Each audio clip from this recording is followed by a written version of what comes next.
Pina-freeze ng Court of Appeals ang mga ari-arian ni Bamban Mayor Alice Guo at mga itinuturong kasosyo na sangkot sa iligal na pogo.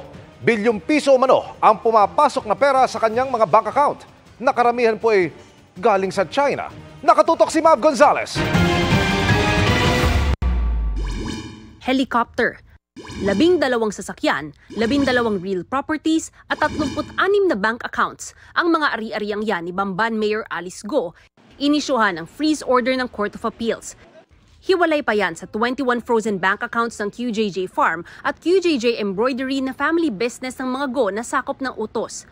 Pag isinama ang nakapangalan sa 6 na iba pang sangkot umano sa iligal na pogo at 9 na kumpanya, aabot sa 90 bank account ang frozen. Kabilang ang mga kasosyo umano ni Guo na si Wang Ziyang, isang Chinese fugitive, at sina Zhang Ruijin at Lin Baoying na sangkot din sa money laundering case sa Singapore. Lumitaw sa investigasyon ng AMLAC na nagkamal ng malalaking transaksyon at pag-aari ang mga individual, kaya pinaghihinala ang sangkot sila sa money laundering at human trafficking. Nanggagaling sa iba't ibang lugar, pumapasok sa bank account ni Alex Guo in the amounts of billions, tapos lumalabas to sa iba't ibang individuals at corporations, particularly dito sa pagsasagawa o pagpapatayo ng Pogo Hub sa Bamban. Aniya, freeze ang accounts ni Guo at iba pa dahil hindi maipaliwanag kung saan galing ang laman nitong halaga na karamihan ay galing sa China at ipinapadala sa iba't ibang individual at korporasyon. Pag tinignan mo yung income statement niya, lugi yung kanyang mga corporation. So sabi rin ng AMLAC, pareho sa findings namin, na hindi niya ma-justify kung saan nanggagaling. Mataas ang probability nito na money laundering ang nangyari. Kaya na-freeze ka agad yung asset. Kasi kung hindi mo i-freeze to, ang pera madaling mag-transfer. Dahil 2019 pa ang unang malaking transaksyon, tanong ni Gatchalian, bakit hindi ito ni-report agad ng mga bangko?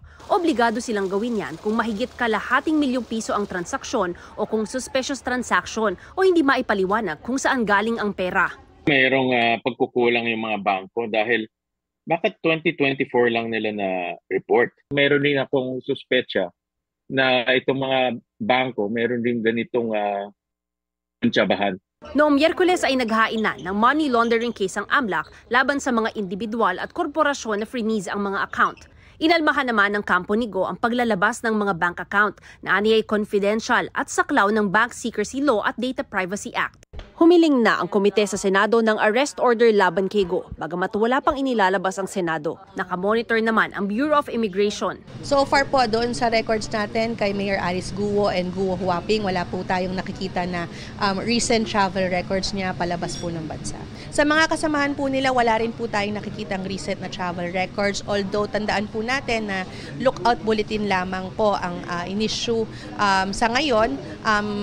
Ang ibig sabihin po noon ay maaari pang lumabas ng bansa yung mga nakalista doon. Para sa GMA Integrated News, Mav Gonzalez, Nakatutok, 24 Oras.